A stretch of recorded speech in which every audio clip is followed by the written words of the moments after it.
Okay, let's continue on now to Pete's area, which was customer assets. And I'm just again going to add a couple of little things here in terms of digital considerations and additional things we have to think about for execution. So, as Pete told you, I'm sure very, very clearly, your key goals are to attract, engage, and retain the right kind of customers. Some customers, as Pete told you, you actually want to get rid of because of the heterogeneity, one of our favorite buzzwords here at the Wharton School, in the customer base. Some customers are just not worth hanging on to. So as Pete has told you, you should never ever pay more to acquire a customer than you can expect to get back. So the customer lifetime value of my friend Chris, who's renting cars from Hertz, should be higher than what Hertz had to pay to get Chris as a customer. The second thing that's very important, though, is that the CLV, the customer lifetime value, when executed in the digital marketing environment, needs to also consider what I call RLV. That's referral lifetime value. So let's imagine that I have a beard. I actually don't today, but if I have a beard and I don't shave, I probably have a very low customer lifetime value to Harrys.com, the shaving company. However, if I'm a popular guy and I tell a lot of my friends about Harrys.com, I might have a very, very high referral lifetime value because I'm bringing other people to the party. So let me give you an example from data based on Diapers.com, one of our case study companies, that just shows how powerful this point is. So a few years ago, my colleague John Hay and I got all of the data from Diapers.com, and we looked at the first 100,000 customers that became customers of Diapers.com. And back in those days, if I were a customer of Diapers.com and I sent an email referral to my friend Amy, and then Amy made a purchase at Diapers.com, I would get a $1 credit towards buying more diapers. Also, what I could do is I could print out physical coupons and put them on all the cars on Walnut Street here in Philadelphia, and some stranger might pick them up and take my code and enter it, and then I would get a credit if they became a customer. So two things were very, very interesting to us about this process. First of all, about 8,000 of those 100,000 customers engaged in this customer-based promotional word of mouth, if you will. So that's kind of interesting. About 8% of the people were motivated to go and try and acquire other customers on behalf of the firm. Now, of course, again, going back to what Pete talked about, we all know about averages. It's an important measure. So the average number of people that were brought in by a referring customer was about 4. So those 8,000 people generated 32,000 new customers for Diapers.com. It's a pretty powerful number. But again, in the internet, it's not just the average that's important. The internet is the world of extremes. There's going to be some customers out there that just love you so much they may go completely nuts, as it were. And so it turned out, when we looked carefully at the data, the top 100 customers were generating about 15,000 other customers. So think about that, about 150 each. So again, when you execute your customer strategies in the digital age, one of the most important things you can do is you can encourage your existing customers to refer other customers. Okay, so let me just summarize that, the digital considerations. So non-negotiable in the black at the top of the slide is that you must still attract the right target customer, as Pete has been talking about for the last few weeks. However, there are 3 interesting nuances that come into play here. First of all, your interaction with customers changes from just a monologue, you sending out messages, now into a conversation.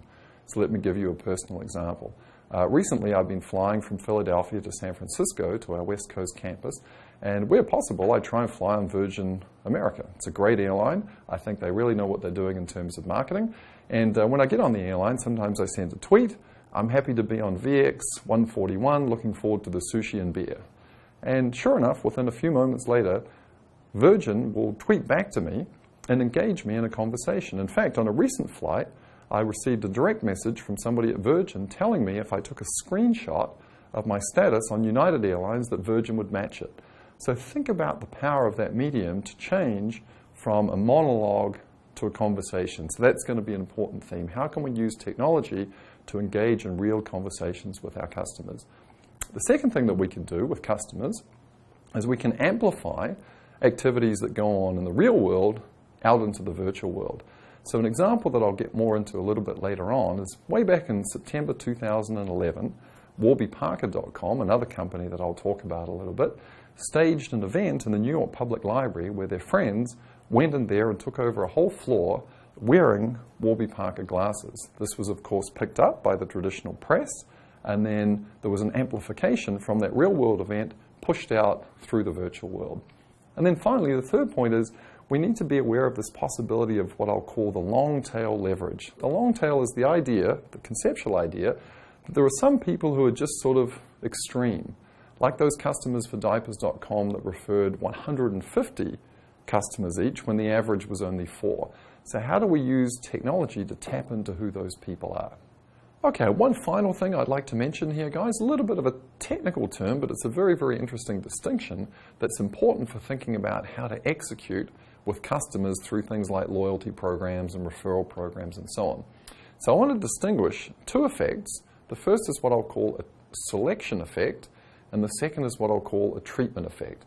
And both of these things are very, very important to companies who want to get customers to acquire new customers. So let's start with the selection effect. So imagine I'm a customer of diapers.com, and diapers.com is going to give me some cash or some points if I refer somebody else. Now, I happen to refer my friend Chris just because I know that he recently had twins. Now, the CEO of diapers.com doesn't know that, but I know that, so I'm better able to find a new customer than the management of the company. That's the idea of a selection effect. So the person who's doing the referring is deliberately picking out people who are going to be very, very appropriate for the Goodall service. That's the selection effect. And my colleague here at the Wharton School, Christoph Vandenbilt, has shown that customers who are attracted through word of mouth and through referral have higher customer lifetime values than those who are not because of this selection effect. The second effect is what I'll call the treatment effect. The treatment effect says, well, how did Chris come to be introduced to diapers.com? It wasn't through a Google search, it wasn't through seeing an advertisement, but he got introduced through me, his trusted friend, and because that was the way he found out about something, it's more natural then for him to engage in the same practice. So when we looked at that diapers.com data, remember I said on average there was about an 8 to 10% rate of referral.